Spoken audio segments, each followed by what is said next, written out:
नमस्कार आप सभी को। मैं गौरव शर्मा आप सभी के लिए लाया हूं एक नई अपडेट एचकेआरएन से संबंधित, बिल्कुल प्रमाणिक। अभी हाल ही में एचकेआरएन ने बहुत सारे ऑफर लेटर जारी किए हैं और कट ऑफ भी कोई हाई नहीं गई, लेकिन कुछ डिपार्टमेंट की कट ऑफ हाई गई है और कुछ डिपार्टमेंट की कट ऑफ बहुत लो गई है। तो आप मेरे साथ अंत तक बने रहिए और मैं आपको जानकारी दूंगा कि आपके पास ऑफर लेटर कैसे आ सकता है। तो हमारे चैनल को आप अभी सब्सक्राइब कर लीजिए जिससे आपके पास सारी जानकारी आ सके।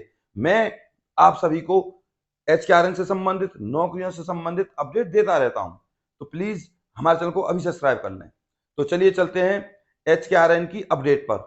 अभी हाल ही में एचकेआरएन ऑफिस से बहुत सारी पोस्टों के लिए जॉब लेटर जारी किए गए, जिनमें कौन कौन सी पोस्ट है मैं आपको बता देता हूं। सबसे पहले पोस्ट है आपकी होम्योपैथिक, उसके बाद आपकी इंजीनियरिंग, उसके बाद आपकी क्लर्क, उसके बाद आपकी स्टेनो और उसके बाद आपकी पियोन। इन सब के ऑफर लेटर जारी किए जा चुके हैं और अब मैं आपको कट ऑफ बता देता हूं स्टेप बाय स्टेप सबकी। तो आप हमारे साथ बने रहिए। पहली जो कट ऑफ है वो गई है होम्योपैथिक की मात्र 40 पर। और आपको बता दूं, ये होम्योपैथिक की जो वैकेंसी थी वो मेवात कैडर के लिए थी। मेवात में जो होम्योपैथिक की वैकेंसीज थी वो केवल 5 थी। और आपको जानकारी दे दूं, पांचों की पांचों पोस्ट खाली रहने वाली हैं, कोई भी नहीं गया क्योंकि किसी के पास सरकारी होम्योपैथिक सर्टिफिकेट है ही नहीं। ठीक है। इसके बाद और इसमें मांगा गया था 2 साल का एक्सपीरियंस। तो लगभग लगभग अगर कोई एक शर्त पूरा करता भी है तो दूसरी शर्त नहीं पूरा कर पाता, तो ये जॉब खाली रह गई एचकेआरएन की। दूसरी निकली थी आपकी, जिसका ऑफर लेटर जारी किया गया था, रोड एंड बिल्डिंग डिपार्टमेंट की इंजीनियरिंग की। इसकी कट ऑफ भी 40 के आसपास ही गई है, 40 ही गई है। और इसमें जो आपका एक्सपीरियंस मांगा गया था वो मांगा गया था 5 से 10 साल। अब आ जाते हैं सबसे आम भर्ती है जो स्टेनो और क्लर्क की। दरअसल स्टेनो और क्लर्क की जो भर्ती हुई है वो 22 के 22 जिलों में नहीं हुई, जहां जिन जिलों में डिमांड थी उन जिलों में हुई है। तो मैं आपको बता दूं कौन कौन से जिले थे जिनमें डिमांड थी और कट ऑफ कितनी थी।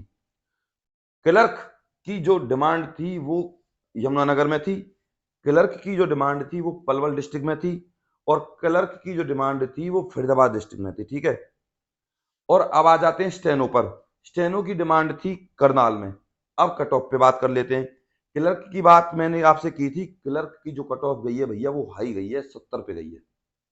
तो जिन जिन लोगों के 70 नंबर हैं उन लोगों के नंबर आए हैं, ठीक है, यमुनानगर में और पलवल में। और 70 से नीचे 68 तक गई है। ठीक है। इसके बाद कुछ ज्यादा लोगों के नहीं है। अब इसमें शर्त थी कि क्लर्क का आपको 3 साल का एक्सपीरियंस है। तो कुछ लोगों को एक्सपीरियंस है, कुछ लोगों को नहीं है। इसकी जानकारी अभी हमें एचकेआरएन ने नहीं दी है। इसके बाद अब ले चलता हूं मैं आपको स्टेनो पर।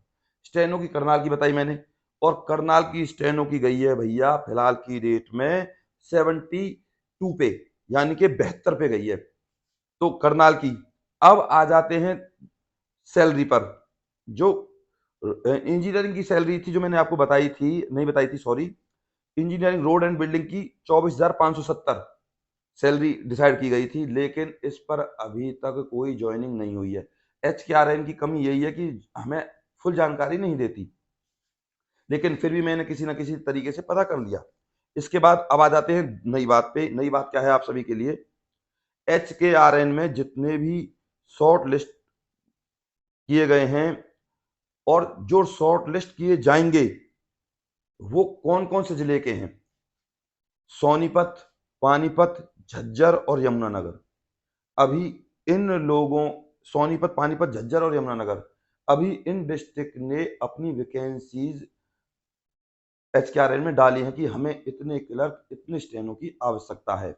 अभी कुछ दिनों में, यानी कि आने वाले अगले हफ्ते में इनकी लिस्ट जारी कर दी जाएगी कि यहाँ के बच्चे आप चले जाइए, कि आपको ज्वाइनिंग मिल गई।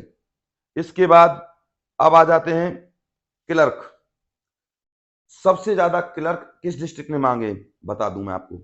सबसे ज्यादा क्लर्क मांगे हैं भैया झज्जर ने 18, उसके बाद यमुनानगर ने 13, पानीपत ने मांगे हैं 16 और सोनीपत ने जो क्लर्क मांगे हैं वो भैया मांगे हैं आपके 23। इस तरीके से। और पलवल डिस्ट्रिक्ट की तो मैंने आपको बताई दी, इतने क्लर्क मांगे हैं। अब आ जाते हैं पीएन पर।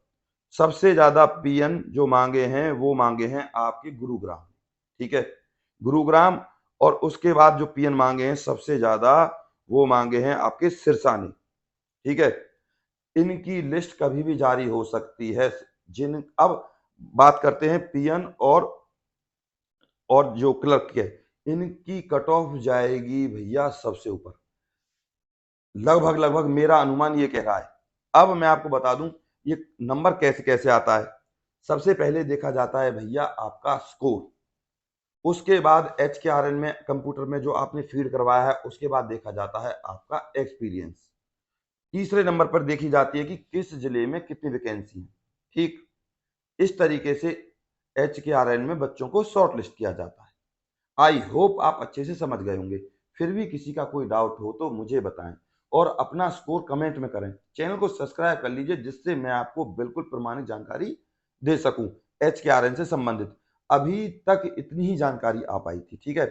अब मैं आपको एक जानकारी और दे दूं, कंडक्टर जिसकी सबसे ज्यादा डिमांड थी, कंडक्टर की अभी भर्ती रोक दी गई है क्योंकि आचार संहिता लगी हुई है। और अभी पूर्ण रूप से किसी भी डिस्ट्रिक्ट ने यह जानकारी नहीं दी है कि हमें इतने कंडक्टरों की आवश्यकता है। गिने चुने 10 से 12 कंडक्टर अभी अपॉइंट हुए हैं, ठीक है, बस इससे ज्यादा अभी अपॉइंट नहीं हुए। तो आई होप आप अच्छे से समझ गए होंगे, यही जानकारी थी। आप सभी हमारे टेलीग्राम चैनल को अभी ज्वाइन कर लीजिए। हमारा टेलीग्राम चैनल है @advice ADVISE44। इस पर भी मैं अपडेट डालता रहता हूं। बाई चांस अगर आप YouTube पर हमारी अपडेट को मिस कर देते हैं तो आप टेलीग्राम पर हमारी अपडेट को देख सकते हैं। तो हमारे इस टेलीग्राम ग्रुप को आप जरूर ज्वाइन कर लीजिए और हमारे इस चैनल को जरूर सब्सक्राइब करें जिससे आपके पास हमारी अपडेट आती रहे। और इस वीडियो को जिससे आपको जानकारी मिली है जरूर लाइक करें। इस लाइक से हमें मिलता है मोटिवेशन और हम आप सभी के लिए और ज्यादा बढ़ चढ़कर काम करते हैं। तो प्लीज आप इस वीडियो को ज्यादा से ज्यादा व्हाट्सएप, इंस्टा, फेसबुक पर भी शेयर करें। नमस्कार।